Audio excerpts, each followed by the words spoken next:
Hello, Toby here with an update on my 2017 Tom Daniel tribute build hosted by Chris Cortell and Dirk Pitt of Classic Plastic 101. What I've done so far is done some of the painting of some of the sub-assemblies. Actually, I haven't built a whole lot of anything. All I've really worked on is the engine.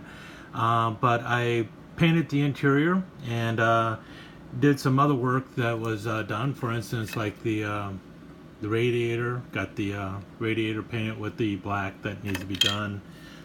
Painted the Maltese crosses in the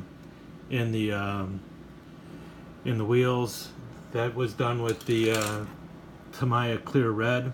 Came out really good. Took 2 coats of that. Did the flat belt black on the machine guns, and painted the strap for the gas can in Tamiya Gloss Red. The Gloss Red was also used for the engine, so that's a Tamiya Gloss Red number 7, X7. And then the interior. The interior, I painted it Tamiya's XF24 Dark Gray, which is their German gray or Panzer gray.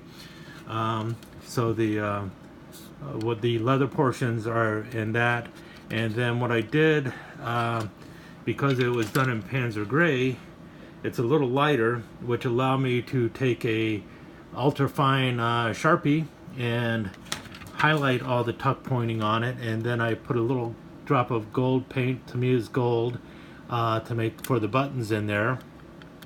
And then the other thing I did is, if anyone's familiar with it, the gas pedal and brake pedal are just a blob of plastic on the front. So what I did was I decided to make my own, and so I've got your classic foot and then a cross for the brake. Looks like this thing is actually an automatic transmission. There's no clutch in it that I can tell. All in all, I'm kind of happy with the interior. Should come out really good when it's all done. You won't be able to see too much of it, so I'll be most of the flaws will be hidden that way by just hard to see. Like I said, most of my time has been spent working on the engine. Ended up painting it twice, stripping it and repainting it. I actually stripped it because I was using Tamiya's paints, the acrylic paints. I was actually able to strip it just using dishwashing detergent, Ajax dishwashing detergent, the grapefruit stuff. And then I repainted it Tamiya's Gloss Red, Gold, and then the radiator jackets on top are in Tamiya's Panzer Gray or Dark Gray. If you can tell, kind of hard to see, the ignition lines, or I'm sorry, the spark plug lines are also put in there. I ended up clearing them out. Maybe it'll show up a little bit better here. So each cylinder actually has 2 spark plugs, 1 on each side, and then it also has 2 magnetos, 1 on each side. So that's the way the Mercedes D3 engine was done. So I wired the magnetos, I wired the spark plugs, I painted the pistons themselves gold. The engine, I gave it the Tamiya Gloss Red, which is a little darker than the body of it.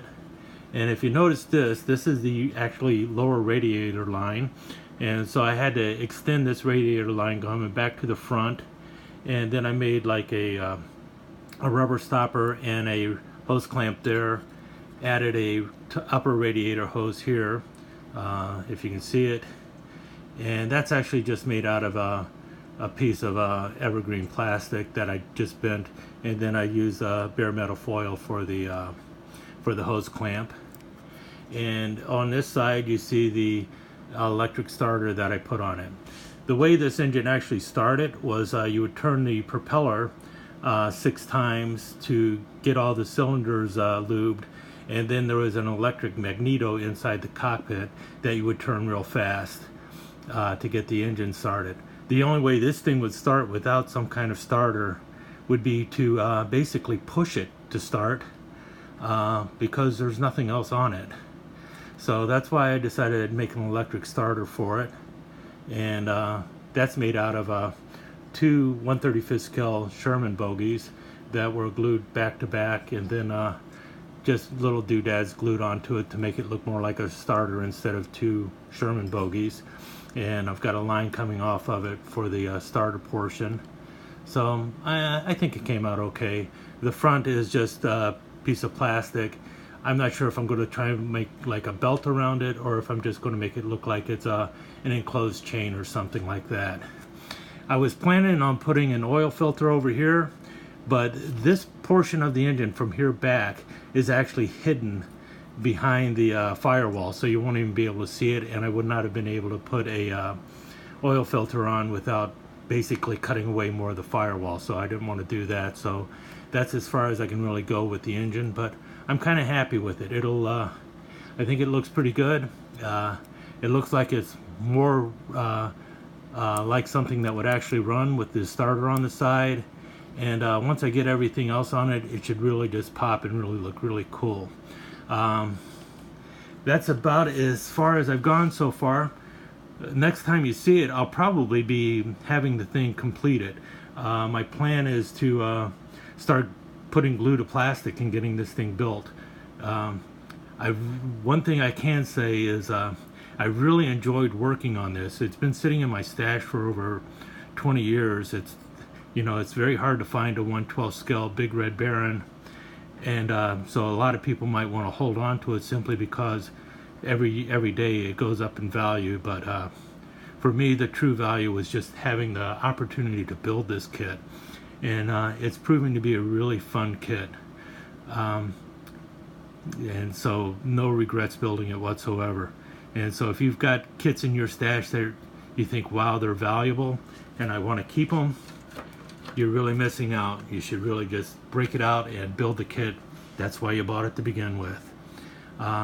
Thanks for watching. Hope you enjoyed it, and I'll see you again soon.